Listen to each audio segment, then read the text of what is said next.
అంటే ఒక్కొక్కసారి చాలా బాధ అనిపిస్తుంది. జగన్మోహన్ రెడ్డి పరిపాలన ఒక కేఆర్బి అని అన్నించుమించు మనం అనుకుంటాం, ఆర్ఆర్బి అని, రైల్వే రిక్రూట్మెంట్ బోర్డు, అలాంటి మాటలు వింటూ ఉండేవాళ్ళం ఇంతకుముందు. ఇతన్ని చూస్తే కేఆర్బి అని ఒక వర్డ్ గుర్తొస్తుంది. కల్తీ రిక్రూట్మెంట్ బోర్డు అని. దాన్ని స్థాపించినోడే జగన్మోహన్ రెడ్డా, దానికి అధ్యక్షుడే జగన్మోహన్ రెడ్డా అన్నట్టుగా ఈరోజు కొన్ని వ్యవహారాలు అతగాడి హయాంలో జరిగిన సిచ్యువేషన్స్ చూస్తూ ఉంటే ఒక పక్క భయం అనిపిస్తుంది, ఒక పక్క బాధ అనిపిస్తుంది, ఒక పక్క సిగ్గు అనిపిస్తుంది.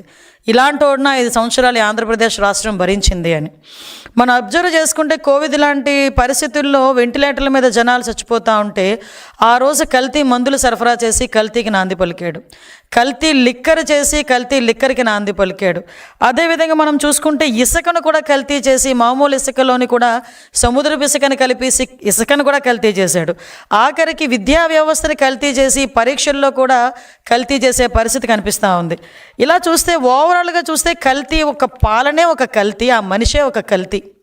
ఇవన్నీ పక్కన పెడితే ఆఖరికి ప్రసాదాల తయారీలో ఉపయోగించే నెయ్యిని కూడా కల్తీ చేసి, అది నెయ్యి కాదు, రసాయనాలతో తయారు చేసిన ప్రసాదం, అలా తయారు చేసి దాన్ని కూడా మహాప్రసాదంలాగా ప్రజలందరూ ఆరోగ్యాలతోని సెంటిమెంట్తోని ఆడుకొని ఈరోజు తిరిగి కళ్ళబొల్లి మాటలు మాట్లాడుతూ ఆ జరిగిన మహాపాపాన్ని తిరిగి ఈరోజు ఎన్డీఏ కూటమి వాళ్ళైన గౌరవ ముఖ్యమంత్రి చంద్రబాబు నాయుడు గారి మీద, ఉప ముఖ్యమంత్రి పవన్ కళ్యాణ్ గారి మీద, అదేవిధంగా నారా లోకేష్ బాబు గారి మీద నెట్టడానికి వాళ్ళు చేస్తున్న ప్రయత్నం చూస్తూ ఉంటే వాళ్ళకి సిగ్గనిపించట్లేదేమో తెలియట్లేదు. కానీ అలాంటి వాళ్ళని 5 సంవత్సరాలు భరించినందుకు ఆంధ్రప్రదేశ్ రాష్ట్ర ప్రజలుగా మేమందరం కూడా సిగ్గుపడే పరిస్థితి కనిపిస్తూ ఉంది.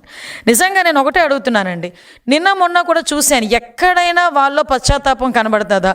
ఎవడైనా బయటకు వచ్చి అయ్యో తప్పైపోయిందని లెంపలేసుకుంటాడా? కనీసం బయటకు వచ్చి ప్రజల ముందుకైనా బయటకు వచ్చి అయ్యో తప్పైపోయిందని మాట్లాడతాడా అనుకుంటే, వాళ్ళ పరిస్థితులు చూస్తా అంటే కల్తీ ఎక్కడ జరిగింది అంటాడు ఒకడొచ్చి, కల్తీ జరగలేదని సిబిఐ రిపోర్ట్ ఇచ్చింది అంటాడు ఒకడు వచ్చి, బయటకు వచ్చి ఒకడు జంతు కొవ్వు కలవలేదు కదా అని అంటాడు ఒకడొచ్చి బయటికి. అంటే ఈ రకంగా తిరిగి అదే మసిపూసి మారేడికాయ చేసి ఆ నెపానంతటిని తీసుకొచ్చి చంద్రబాబు నాయుడు గారి మీద, లోకేష్ బాబు గారి మీద, పవన్ కళ్యాణ్ గారి మీద నెట్టేయడానికి ప్రయత్నిస్తున్నారే తప్పించి ఎక్కడ కూడా పశ్చాత్తాపం అన్నది కనిపించట్లే. నేను ఒకటే స్ట్రైట్ క్వశ్చన్ అడుగుతున్నా. ఈరోజు 1 కాదు 2 కాదు, మొత్తం 4 నివేదికలు ఈరోజు చాలా క్లియర్గా, అరే నాయన నువ్వు చేసిన పరీక్షల్లో నెయ్యిలో కల్తీ జరిగింది, కొన్ని రిపోర్ట్స్ అయితే అది నెయ్యే కాదు రసాయనాల ముద్ద అని చాలా క్లియర్గా తేటతెల్లం చేసినాయి. ఈరోజు ఫర్ ఎగ్జాంపుల్ 2022లో వైసీపీ గవర్నమెంట్లోనే మీ చైర్మన్, మీ బాబాయ్ వైవి సుబ్బారెడ్డి ఉన్న టైంలోనే ఒక రిపోర్ట్ వచ్చింది, దానికి సంబంధించి పరీక్ష ఆధారంగా ల్యాబ్ రిపోర్ట్ వచ్చింది. అది కూడా CFTRI రిపోర్ట్ ప్రకారం central food technological research institute Mysore, అందులోని చాలా క్లియర్గా అడల్ట్రేషన్ జరిగింది, కల్తీ నెయ్యి ఉంది, అందులో పామ్ ఆయిల్ ఎక్కువగా ఉంది అని చెప్పి ఆ రోజు రిపోర్ట్ ఇచ్చింది. మరి ఆ రోజు రిపోర్ట్లో నెయ్యిలో కల్తీ జరిగింది అన్నది క్లియర్గా కనిపించింది కదా. ఆ తర్వాత NDDB report, national dairy development board, ఇది కూడా కేంద్ర ప్రభుత్వ ఆధ్వర్యంలో నిర్వహించే ల్యాబొరేటరీ, ఇందులో కూడా చాలా క్లియర్గా కల్తీ జరిగింది, అందులోని జంతు కొవ్వు సంబంధించిన ట్రేసెస్ కూడా కనిపించినాయి అని ఆ రోజు రిపోర్ట్ ఇచ్చారు. తర్వాత NDRI report, national dairy research institute వాళ్ళు కూడా కల్తీ జరిగింది, ఆ కల్తీ నెయ్యి అయితే అందులో ఉంది, ఉపయోగించిన నెయ్యి అయితే రసాయనాల ముద్ద అని చెప్పి ఆ ల్యాబ్ రిపోర్ట్ కూడా బయటకు వస్తే కొంతమంది అంటారు అందులో జంతు కొవ్వు కలపలేదని చెప్పారు కదా అన్నారు. అందులో కలపలేదని ఎవడు కూడా అథెంటికేషన్ రిపోర్ట్ ఎవడో ఇవ్వలే. చాలా క్లియర్గా వాళ్ళు ఏమన్నారు, ఒక 10% లోపు కానీ కొంత జంతుకు ట్రేసెస్ కనిపించాలంటే ఆ టెక్నాలజీ మా దగ్గర లేదు అన్నారు, కానీ అందులో లేదు అని ఎక్కడ కూడా మెన్షన్ చేయలే. అంటే వీళ్ళు ఏం చేస్తారంటే సూక్ష్మ రంధ్రాన్వేషణ అంటారనమాట కొంతమంది. అంటే చేసేది ఏమీ లేక కొంచెం నాటు సామెతలు వస్తాయి, అది నేను చెప్పకూడదు కూడా. అంటే సాధారణంగా కొన్ని సందర్భాల్లో ఉన్నట్టు చదవండిరా బాబు అంటే దాన్ని లూప్ హోల్స్ ఎతికి చదివే పరిస్థితుల్లో NDRI రిపోర్ట్ని బేస్ చేసుకొని వాళ్ళు మాట్లాడే పరిస్థితి కనిపిస్తుంది ఉంది. ఈరోజు సిట్ రిపోర్ట్, అది CBI సిట్ సంబంధించి సుప్రీంకోర్టు నిర్వహించిన ఒక CBI సిట్ ఆ రిపోర్ట్లో కూడా కల్తీ జరిగిందని చాలా క్లియర్గా అందులో మెన్షన్ చేసింది. నేను కల్తీ జరగలేదు అంటున్న మహానుభావులందరికీ కూడా ఒకటే స్ట్రైట్ క్వశ్చన్, కల్తీ జరగలేదని నీ దగ్గర రిపోర్ట్ ఏమైనా ఉందా? కల్తీ జరిగిందని నేను 4 రిపోర్ట్లు చూపించగలను ఈరోజు. గవర్నమెంట్ పరంగా నేను 4 రిపోర్ట్లు చూపిస్తా. నీ హయాంలో lab report, NDDB report, NDRI report, అదేవిధంగా సిఎఫ్టీఆర్ఐ రిపోర్టు, సిట్ రిపోర్టు, 4 రిపోర్ట్లు నేను చూపిస్తా. కల్తీ జరగలేదు అని చెప్పేదానికి నీ దగ్గర ఏమైనా ఒక్క రిపోర్ట్ అథెంటికేషన్గా ఒకటి ఉందేమో చెప్పు. అంతేగాని నీ దగ్గర ఉన్న రిపోర్ట్ ఏంటో చెప్పనా? తాడేపల్లి కొంపలో ప్రింట్ అయ్యే ఒక సాక్షి పేపర్ ఏమి రాస్తే అదే రిపోర్ట్ అనుకొని బయటకు వచ్చి మేధావులు, ఒక్కొక్కడు 30 సంవత్సరాల రాజకీయ అనుభవం ఉన్నవాళ్ళు, 20 సంవత్సరాల రాజకీయ అనుభవం ఉన్నవాళ్ళు, అదేవిధంగా మాజీ మంత్రులు, మాజీ ఎమ్మెల్యేలు రోడ్డు మీదకి వచ్చి బయటకు వచ్చి వెంకటేశ్వర స్వామి భక్తి పార్వశంలో మునిగిపోతున్నామని చెప్తూనే అదే వెంకటేశ్వర స్వామి కొండ మీద మహాపాపం జరిగితే ఆ మహాపాపం తాలూకు నివేదిక గురించి మాట్లాడండిరా అంటే సాక్షి పేపర్ ప్రింట్ అయిన ఒక నివేదికను తీసుకొచ్చుకొని ఇది అక్కడ కల్తీ జరగలేదు అని మాట్లాడతాడు. అరే మీకు అసలు బుర్ర పనిచేస్తుందా అండి? వెంకటేశ్వర స్వామి ప్రసాదం అండి. తిరుమల తిరుపతి దేవస్థానానికి ఎవరైనా యాత్రకి వెళ్ళారనుకోండి, ఆ యాత్ర ఎప్పుడు పూర్తవుతుందో తెలుసా జగన్మోహన్ రెడ్డి గారు? అఫ్కోర్స్ మీకు తెలీదు, మీకు హైందత్వం గురించి మీకు తెలీదు. కాబట్టి కొంతమంది మీ చుట్టుపక్కల ఉన్న వాళ్ళైనా కనుక్కోండి. చాలామంది అక్కడ మీ బాబాయ్ గారు వైవి సుబ్బారెడ్డి అక్కడ చైర్మన్ చేశారు.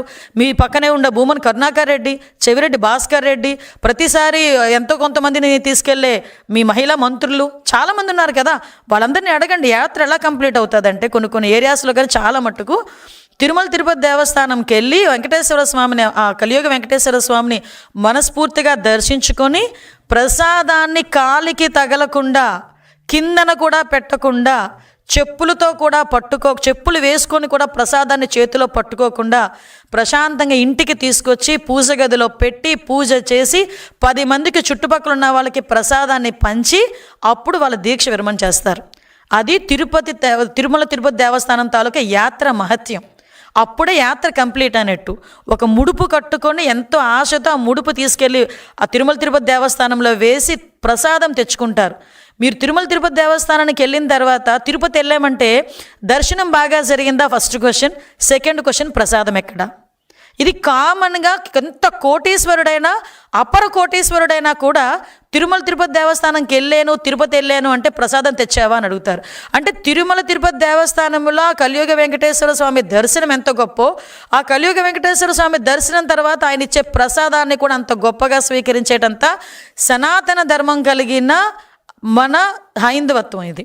అటువంటి ప్రసాదాల్లోని నెయ్యి అన్న ఒక పదార్థం అనేది చాలా ప్రాంప్ట్ అనమాట. ఎందుకంటే పోటు పక్క నుంచి వెళ్తే ఆ నెయ్యి గుమగుమలకి ప్రసాదం ఇక్కడ తయారు చేస్తున్నారు అని ఈవెన్ దో మన సంచిలోని ఆ ప్రసాదం తెచ్చుకున్న ఆ గీ స్మెల్ కొన్ని రోజులు పోదు. అంటే అంత మంచి గీ వాడతారు. ఏమంటే ప్రసాదాల్లో తయారు చేసిన నెయ్యిని కూడా కల్తీ చేశారంటే వీళ్ళు కల్తీ బతుకుల గురించి మనం ఒక్కసారి ఆలోచిస్తే జుగుప్సాకరంగా కనిపిస్తుంది. నిజంగా ఎలాంటి వాళ్ళైనా ప్రజలు కూడా ఈరోజు ఆలోచిస్తున్నారు. వాళ్ళలో కూడా ఏంటండి, వాళ్ళు వాడే రసాయనాలు ఏంటి? 60 లక్షల కిలోల పామాయిల్, 60 లక్షల కిలోల పామాయిల్ ఉపయోగించారు. పామ్ కెర్నల్ ఆయిల్ ఉపయోగించారు. 8.90 లక్షల acetic acid, Easter, lactic acid, food grades, monoglycerides, beta keratin. ఈరోజే తెలిసింది లప్సా ఎందులో యూజ్ చేస్తారో తెలుసా అండి? బాత్రూమ్ క్లీనర్స్కి ఉపయోగించే ఒక కెమికల్ని దేవదేవుడికి పెట్టే ప్రసాదంలో కలిపి అలాంటి దాన్ని కూడా తీసుకొచ్చి ప్రజలకు అప్పచెప్పి వాళ్ళ మనోభావాలతోనే కాకుండా వాళ్ళ ఆరోగ్యాలతో కూడా ఆడుకున్నారంటే నిజంగా క్షమించాలా అని అడుగుతున్నాను. నేను ఈ క్వశ్చన్ క్షమించాలని అడుగుతున్న క్వశ్చన్ ప్రజలను అడుగుతున్నాను. ఇలాంటి వాళ్ళని క్షమించాలా?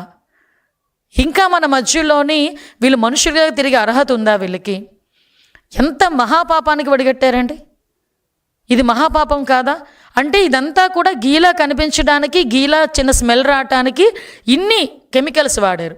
అంటే ఇక్కడ లప్సా గురించి మాట్లాడితే ఇందాక మనం చాలా మాధ్యమాల్లో కూడా చూసాం. అసలు ఆ లప్సా అనేది ఎందుకు కొనుగోలు చేశారు అంత క్వాంటిటీ ప్రకారం? చాలా వాటికి సమాధానం చెప్పాల్సి వస్తుంది. ఈరోజు కల్తీ జరగలేదన్న మహానుభావులందరూ కూడా ఈరోజు అదేవిధంగా ఒకసారి చూస్తే ఇక్కడ అసలు నాకు ఇప్పటికీ కూడా అర్థం కాని ఒక లాజిక్ అనమాట. అంటే నేను సిట్ రిపోర్ట్ చూశాను, నెక్స్ట్ ఇంకొక విషయం చెప్పాలండి, దాని తర్వాత దీని దగ్గరికి వస్తా. కరెక్ట్గా ఇంకా సిట్ ఛార్జ్ షీట్ వస్తుంది అని, సిట్ రిపోర్ట్ వస్తుంది ఇంకో 4-5 రోజుల్లోనో లేకపోతే 2-3 రోజుల్లోనో అనేసరికి ప్రజల తాలూకా మైండ్ సెట్ని ప్రిపేర్ చేయడానికి ఒక అబద్ధపు మూక బయలుదేరింది. నేను ఆ రోజే అనుకున్న, గ్యారంటీగా అందులో ఏదో ఉంది, అందుకే వీళ్ళు మొదలుపెట్టారు అని. 3 రోజుల ముందు నుంచి ఇంకా ప్రజలకు అథెంటికేషన్గా ఒక పేపర్ రాలే, ఏది రిపోర్ట్ రాలే. కానీ 3 రోజుల ముందు నుంచి ఇందులో జంతుకోలేదని సిబిఐ చెప్పింది, జంతుకోలేదని సిబిఐ చెప్పింది, జంతుకోలేదని సిబిఐ చెప్పింది. అంటే ప్రతి ఒక్కరు ఎలా ఆలోచించారంటే జంతుకోలేదా అంటే కల్తీ జరగలేదా? అది కాదు కదా, రిపోర్ట్ వచ్చిన తర్వాత చూసాం అందులో అడల్ట్రేషన్ జరిగింది, జంతు కొవ్వు ఉంది, 254 కోట్లు ఎవరి జేబులోకి వెళ్ళినాయి, ఇంత స్కామ్ జరిగింది. వైవి సుబ్బారెడ్డి తాలూకా పిఏనే ఇంచుమించుకు 4,50,00,000 రూపాయలు ట్రాన్సాక్షన్స్ అందులో కనిపించినాయి. ఇవన్నిటినీ ఏమార్చడానికి ఒక రాక్షస మూకలాగా బయటకు వచ్చి ఒక జనాల్ని తప్పుడుదో పట్టించే విధంగా ఎగ్జాక్ట్లీ వాళ్ళ బాబాయ్ హత్య చేసినప్పుడు ఏ రకంగా మైండ్ గేమ్ ఆడాడో అదే సేమ్ మైండ్ గేమ్ 3 రోజుల ముందు నుంచి, అంటే ప్రభుత్వానికి సిట్ రిపోర్ట్ పంపిస్తారన్న 3 రోజుల ముందు నుంచి యాస్టీస్ పాట పాడడం మొదలుపెట్టారు. అంటే ప్రజల్ని ట్యూన్ చేయడం మొదలుపెట్టారు. ప్రజలేమి ఎర్రివాళ్ళు కాదబ్బా, ప్రజలు చదువుకున్నారు. వాళ్ళకి దేవదేవుడు కలియుగ వెంకటేశ్వర స్వామి మీద ఒక భక్తిభావం ఉంది. నేను నిజంగా ఒక మాట చెప్పాలబ్బా, ఎందుకంటే ఇన్ని రోజులు కల్తీ జరిగిన తర్వాత ఇన్ని రోజులకి బయటకు వచ్చిందంటే అది నిజంగా నాకు తెలిసి వెంకటేశ్వర స్వామి బయటకు చెప్పించారేమో. నిజంగా వెంకటేశ్వర స్వామిని నమ్మిన వ్యక్తిగా నేను మాట చెప్పాలి. ఎందుకంటే వెంకటేశ్వర స్వామి బతికించిన జీవితాన్ని ఇచ్చిన చంద్రబాబు నాయుడు గారు ఒకనొక టైంలో ఆయన అన్ని ల్యాండ్ లైన్స్ పేలినా కూడా బయటకు వచ్చి ఆయన బతికి బయటకు వచ్చి ఈరోజు అతని సేవ చేసుకుంటా ఉంటే, ఆ దేవదేవుడు సేవ చేసుకుంటున్నారు ఆయన, అటువంటి ఆ వ్యక్తి నోట్లోంచే బయటకు వచ్చింది. అతని ద్వారానే ఈ కల్తీ వ్యవహారం అన్నది కూడా బయట పెట్టాలని ఆ దేవదేవుడు అనుకున్నాడేమో, కలియుగ వెంకటేశ్వర స్వామి అనుకున్నారేమో, అందుకే ఇలా వచ్చిందేమో. ఆఖరికి ఎన్ని అవమానాలు పడ్డారండి. బయటకు వచ్చి చంద్రబాబు నాయుడు గారు క్షమాపణ చెప్పాలి, లోకేష్ బాబు గారు క్షమాపణ చెప్పాలి, పవన్ కళ్యాణ్ గారు క్షమాపణ చెప్పాలి. అసలు క్షమాపణ కాదు, క్షమాపణే లేని పనిష్మెంట్ ఏదైనా ఉంది అనుకుంటే మీకు ఇవ్వాలి ఇప్పుడు. అలాంటిదండి ఈరోజు మళ్ళీ చూస్తే అందులోని మళ్ళీ వీళ్ళు మాట్లాడతారు టెండర్ ఫైల్ కనుక మనం చాలామంది అందరికీ తెలుసు టెండర్ ఫైల్లో నెయ్యి ఎలా వస్తుందండి, పాలుంటే నెయ్యి వస్తుంది, అంతే కదా. పాలే అవసరం లేదంట, రోజుకి 4 లక్షల లీటర్లు పాలు కెపాసిటీ ఉండాలి ఆ కంపెనీకి అన్న నిబంధన ఎత్తిపడేసి అందులోని కూడా రోజుకు 4 లక్షల లీటర్లు ఉండాలన్న పరిస్థితి లేదు. వాటితో పాటు కండిషన్ 19 అది కండిషన్ 18లో కూడా 3 సంవత్సరాల అనుభవాన్ని 1 సంవత్సరానికే తగ్గించారు. టర్నోవర్ని కూడా 250 కోట్ల నుంచి 150 కోట్లకు పడిపోయింది. ఆఖరికి FSSAI రిపోర్ట్ ఉండాలి, దాని సర్టిఫికేషన్ ఉండాలి అన్న నిబంధనను కూడా పక్కన పడేశారు. ఎవరి గురించి, ఎందు గురించి, ఎవరి జేబులు నింపడం గురించి, ఎవరి కళ్ళల్లో ఆనందం చూడడం గురించి, ఎవరిని మోసం చేయడం గురించి. పాలే లేకుండా నెయ్యి ఎలా వస్తుంది, అది చిన్న పిల్లోడిని అడిగినా చెప్తాడు ఎలా వస్తుంది. నాకు తెలిసి ప్రపంచంలోని ఏ టెక్నాలజీ కూడా పాలు లేకుండా నెయ్యిని తీసుకొచ్చిన టెక్నాలజీ, ఎంత టెక్నాలజీ పెరిగినా ఆ టెక్నాలజీ అయితే రాదు, రాబోదు, రాలేదు. కానీ ఇలాంటి టెక్నాలజీ ఏవైనా నేను ఇందాక చెప్పాను కదా, ఈ KBR బోర్డులో ఏమైనా తాడేపల్లిలో ఉందేమో ఒకసారి చూడాలి. తాడేపల్లి ఏమైనా కొత్త ఫార్ములా ఏమైనా మొదలు పెట్టారేమో, పాలు లేకుండా నెయ్యి తయారు చేసే ఫార్ములా మొదలు పెట్టారు కదా, పామ్ ఆయిల్తో మొదలు పెట్టారు కదా. ఇలా తీసుకొచ్చిన పరిస్థితి కనిపించింది. ఆఖరికండి 2022లో ఒకటి నిబంధన ఉంటుంది, బీటా సిస్టోస్టిరోల్ టెస్ట్ ఒకటి ఉంటుంది. ఆ టెస్ట్ చేయాలి కంపల్సరీగా, ఎవరైతే సరఫరా చేస్తున్నారో నెయ్యిని ఆ టెస్ట్ కంపల్సరీ వాళ్ళకు ఉండాలి. ఆ టెస్ట్ నిబంధనని కూడా సడలించేశారు. ధర్మారెడ్డి గారే పెడతారు, ధర్మారెడ్డి గారే తీశారు. ఎందుకోసం తీశారో తెలియదు, ఎవరి కోసం తీశారో తెలియదు, ఎంత దానికి ఖరీదు చేశారో కూడా తెలియదు, ఎవరు జేబులు నింపడానికి చేశారో కూడా తెలియదు. ఎందుకు చేశారని అడిగితే దానికి సమాధానం లేదు. ఈరోజు ఆఖరికి లాస్ట్ అండ్ ఫైనల్గా ఈ మహాపాపాన్ని తల చుట్టుకుంటుంది అనుకున్నాడో ఏంటో తెలియదు కానీ ఈ వైవి సుబ్బారెడ్డి ఎక్స్ చైర్మన్ జగన్మోహన్ రెడ్డి తాలూకా వాళ్ళ బాబాయ్ ఈ రకంగా ఈరోజు మాట్లాడుతున్నారు. ఈరోజు ఒకసారి వినండి ఒక interview. I agree that they have submitted in their report that ghee is adulterated, and they have also mentioned adulterated ghee supplied because of so many people's involvement and some officers' involvement, some third persons' involvement in the, all those people were named and charge sheeted also. Ghee is adulterated with some palm oil, some canola oil, some other items, whatever it is, that is found in the CBI SIT report that has been mentioned there. విన్నారు కదండి, నిన్నటి వరకు కల్తీ జరగలేదు అనుకునే పెద్ద మనుషులందరూ ఇప్పుడు ఏం సమాధానం చెప్తారు?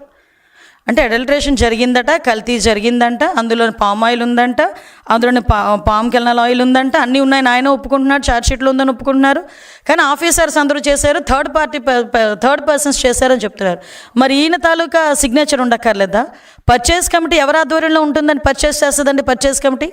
పర్చేస్ కమిటీ చైర్మన్ ఆధ్వర్యంలో కూర్చోదా? 2022లోనే అడల్ట్రేషన్ జరిగిందని రిపోర్ట్ ఇచ్చినప్పుడు చైర్మన్గా ఆయన ఏం చేశాడు? ఆ రోజు ఎందుకు దాని మీద చర్య తీసుకోలేదు? ఇలాంటి వాళ్ళని ఏం చేయాలి? ఇలాంటి వారు ఎవరికి సమాధానం చెప్పాలి?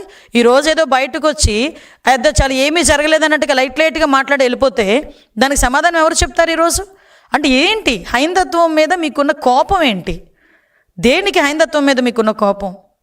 అంటే ఒక ధర్మాన్ని పాటిస్తున్న, ఒక సనాతన ధర్మాన్ని పాటిస్తూ, ధర్మాన్ని నడిపిస్తూ, ఒక అందరికీ నమ్మకమైన ఒక కలియుగ వెంకటేశ్వర స్వామి తాలూకా అంటే ప్రసాదాన్ని రసాయనాలతో తయారు చేసి ప్రజల ప్రాణాల మీదకి, ప్రజల సెంటిమెంట్తో ఆడుకున్న వాళ్ళకి మిగతావి కల్తీ చేయడం ఎంత ఈజీ అవుతుందండి? అంటే ఇప్పుడు 5 సంవత్సరాలు ఒక్కసారి మేము వెనక్కి వాళ్ళ 5 సంవత్సరాల పరిపాలనలో ఏ ఒక్క చిన్నది పార్ట్ తీసినా అందులో కల్తీ ఉంటుంది గ్యారెంటీగాను. అందుకే అన్నాం కల్తీ బతుకులు, కల్తీ మనుషులని.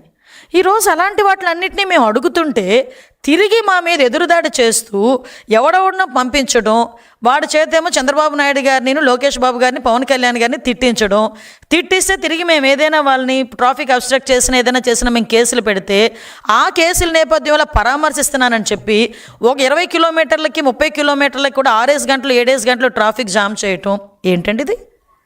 అంటే ప్రజలు చూడట్లేదు, ప్రజలు గమనించట్లేదు అనుకుంటున్నారా? లేకపోతే మీ సాక్షి మీడియా ఎలివేషన్స్కి ప్రజలు పడిపోతున్నారు అనుకుంటున్నారా?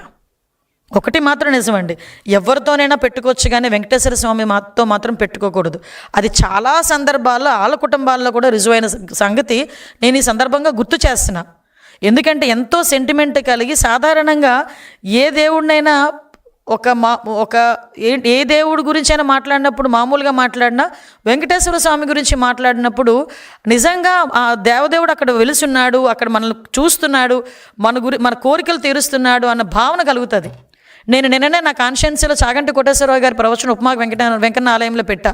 ఆయన అన్నారు, ఆయన ఒక శిల కాదమ్మా, ఆయన అక్కడ మనిషి, ఆ దేవుడు మనిషి రూపంలో ఉన్న దేవుడు వెంకటేశ్వర స్వామి అని అంత నమ్మే ప్రజల మధ్యలోని అతనికి పెట్టే నైవేద్యం, పెట్టే ప్రసాదాన్ని, లడ్డూ ప్రసాదాన్ని, ఇంకో అపచారం ఏంటో చెప్పనా, అయోధ్యకి కూడా ఆ లడ్డూనే పంపించారండి బాబు.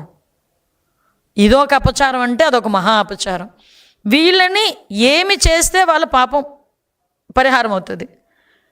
వీళ్ళు ఏమి అంటే వచ్చి లెంపలేసుకున్నా కూడా వాళ్ళ పాపం పోదు. నేను ఒకటే అంటున్నా, బయటకు వచ్చి ఇలాంటి పిచ్చి పిచ్చి పేలాపనలు తిరిగి చంద్రబాబు నాయుడు గారు సీఎం గారి మీద, డిప్యూటీ సీఎం గారి మీద, లోకేష్ బాబు గారి మీద తిరిగి మీరు ఇలాంటి ప్రచారాలు చేస్తారు అని అంటే కనుక ఈసారి చూస్తూ ఊరుకునే ప్రసక్తి లేదు. కంపల్సరీగా ప్రజల్లో ఒక చర్చ జరగాలి, ప్రజల్లో ఒక అవేర్నెస్ రావాలి. ఇలాంటి మనుషులన మనం ఈరోజు లాస్ట్ 5 సంవత్సరాలు భరించాము అన్న దృక్పథం కూడా ప్రజల్లోకి రావాలి. ఇలాంటి వాళ్ళని ఎట్టి పరిస్థితుల్లోని తిరిగి కనీసం రాజకీయాల వైపు చూడకుండా చేసే బాధ్యత కూడా ప్రజలు తీసుకోవాలి. నేను ప్రజలను అప్పీల్ చేస్తున్నా, రాజకీయాలు ఉంటాయి పోతాయి, ఇవన్నీ పక్కన పెడితే ఈరోజు మన మనోభావాలు, ప్రజల మనోభావాలు, హైందవ మనోభావాలు, అన్ని కులాలకు సంబంధించిన మనోభావాలు నిలబెట్టుకోవాల్సిన అవసరం ప్రజలకు మన మీదే ఉంది, మన మీదే ఆ బాధ్యత ఉంది.